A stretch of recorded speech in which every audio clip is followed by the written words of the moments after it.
Can criticism of a government agency be blocked by claiming copyright infringement? It sounds a little bit ridiculous, but it's happening. The NSA is effectively stopping one small business owner claiming that his criticism in using their name has infringed on their copyright. Can they do that? This is a reality check you're not going to see anywhere else. Well, this is a story I had a hard time believing until I looked into it for myself. Here's the backstory. Dan McCall is the owner of a company that makes snarky t-shirts. The company is called Liberty Maniacs, and they carry a number of t-shirts dealing with lack of privacy and the growing police state. They sell on a site called Zazzle.com.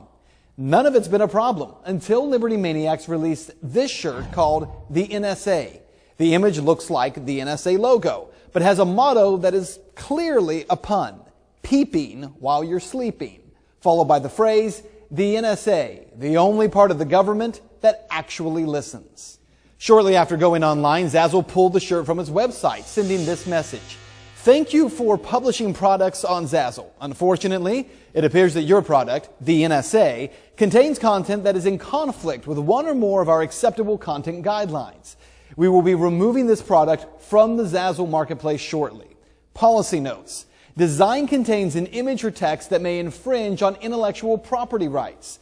We have been contacted by the intellectual property right holder, and we will be removing your product from Zazzle's marketplace due to infringement claims. Dan McCall, the owner of Liberty Maniacs, spoke with me via Skype and says there were multiple items dealing with the NSA that were pulled down from Zazzle.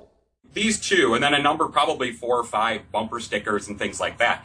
Anything basically remotely relating to the NSA was taken down. And I'm not sure if that was, subsequently a blanket policy that Zazzle themselves had put up just because they didn't want to deal with the hassle and they didn't want to spend their time interpreting each thing, knowing that they would run into problems, or it was something that they actually, they were plugged into NSA legal, and they were kind of watching things as they go. So to be clear, McCall was using the NSA logo. The NSA claimed copyright infringement, and Zazzle.com pulled the content down.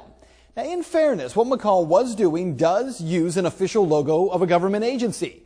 So can anyone just use that logo? Well, actually, yes.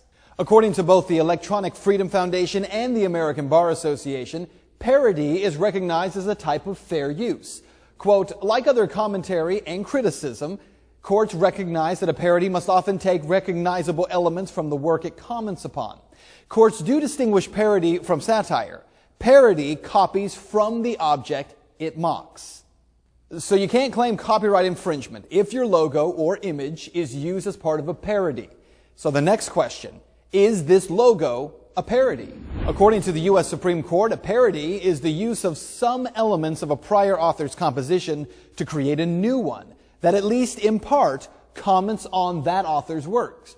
Like other forms of comment or criticism, parody can provide social benefit by shedding light on an earlier work, and in the process, creating a new one.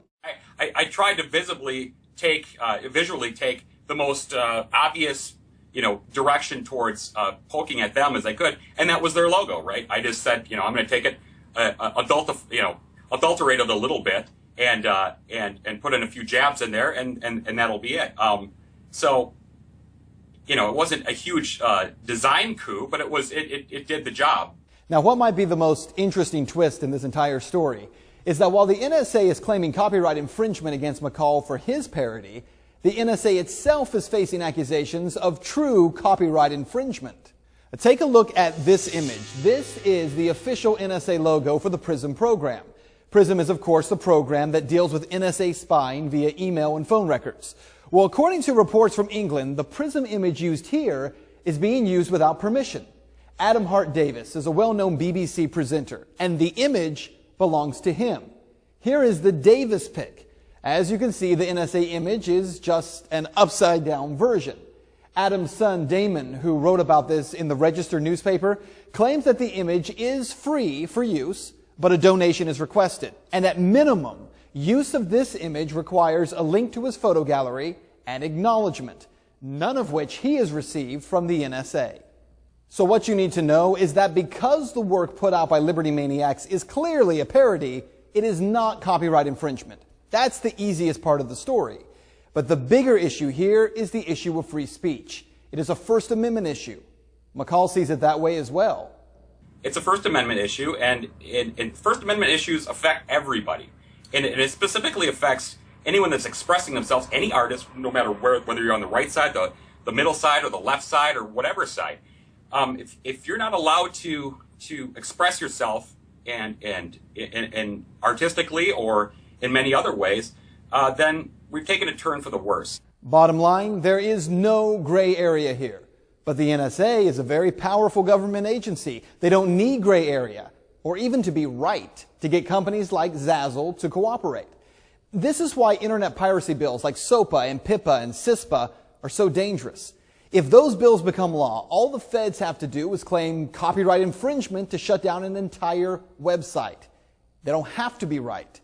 Dan McCall's story is just a taste of what happens when government agencies decide they will enforce laws but not be subject to them. And that is Reality Check. Well, now that you've been informed, it's time to get engaged. Go right now to benswann.com. There you can see this story again, as well as view the text of this story and links that give you additional information and how you can get involved.